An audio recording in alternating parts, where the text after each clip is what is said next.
This story, you should listen to it. When I gained admission into the University of Ghana, I arrived on campus with big dreams and clear goals. One of my biggest ambitions was to graduate from nursing school with the first class.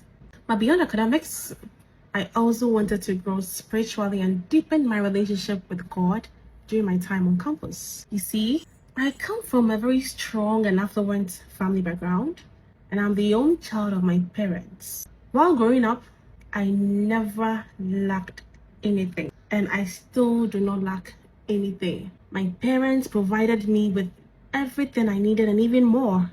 Even today, I can honestly say that I've never experienced the kind of financial hardship many young people face. Because of that, I entered the university with a deep sense of responsibility, and I wanted to make my parents proud of me and live up to the opportunities I had been given.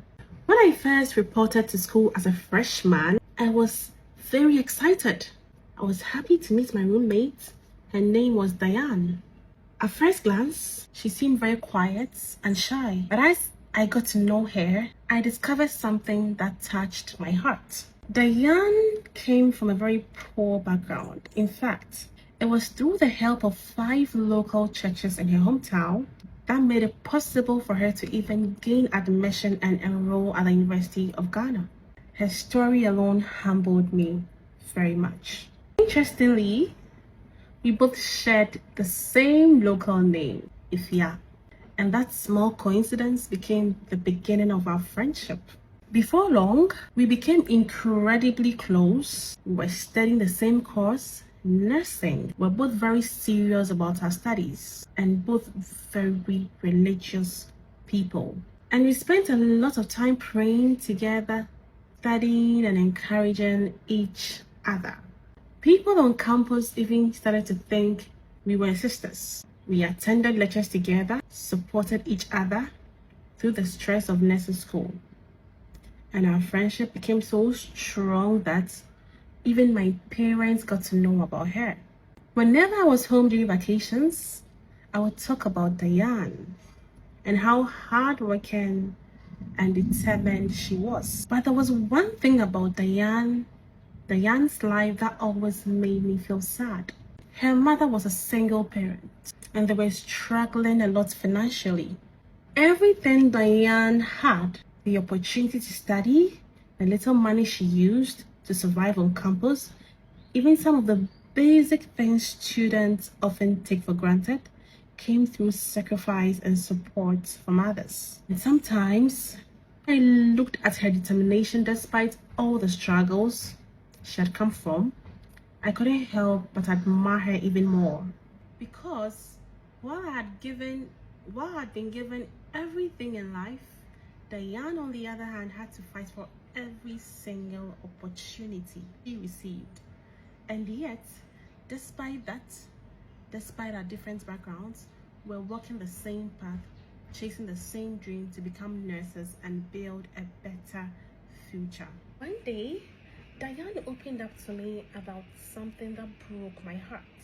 Back home, she and her mother were living in a small mud house, and during the rainy season, part of the house had been destroyed by heavy rains. The walls had cracked, and half of the structure had nearly collapsed. Sometimes when it rained heavily, they had to stay awake all night because they were afraid the rest of the house might collapse on them and kill them. When she told me this, I could see the pain in her eye. I went home that weekend and told my parents about Diane and her mother. I explained their situation and asked if there was any way we could help them. My parents are very kind people, and when they heard Diane's story, they felt deeply moved. After thinking about it, they made up their minds to offer Diane and her mother a temporary place to stay in one of our family properties until they could find a more stable solution. When I told Diane the news, she cried. She cried not because she was sad, but she cried because she was overexcited.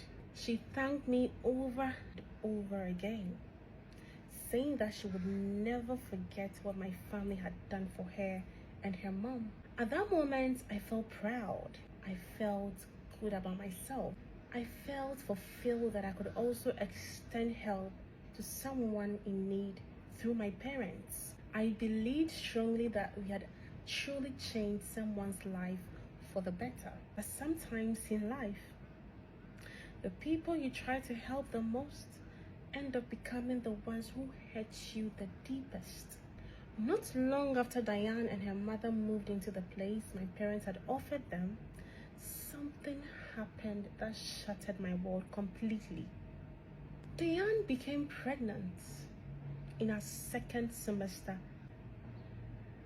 I couldn't understand how she had allowed that to happen while we were both focused on school and achieving our dreams. But the real shock, the kind of shock that makes your entire world collapse, came when the truth was finally revealed. The father of the pregnancy. The father of the pregnancy was no other but my very own biological dad. When I first heard this, I couldn't believe it. I thought it was a joke. My heart couldn't accept it. I thought it was a lie. But the truth slowly unfolded, piece by piece, and eventually there was no denying it. The girl I had called my sister, the girl I had convinced my parents to help, had been secretly involved with my father. And now she was carrying his child. In a single moment, everything changed. My family was shattered. My mother was devastated. My mom was so pained because she could no longer bear kids after having me. And the mere thought that a young girl who we were trying to help had completely broken our home shattered my mom completely. The betrayal cut so deeply that even today, it has become so difficult for me to fully describe the pain I went through and still going through. I kept asking myself over and over and over again, how could Diane do this to me? How could my own father do this to our family? The two people connected to the greatest act of kindness my family had ever shown were now the two people responsible for the deepest wound we had ever experienced. Looking back now, I have learned something very painful about life. Kindness does not always protect you from betrayal. But I've also learned something else, something equally powerful. Betrayal can break your heart, but it does not have to break your future. Pain can shake your faith, but it does not have to destroy your character.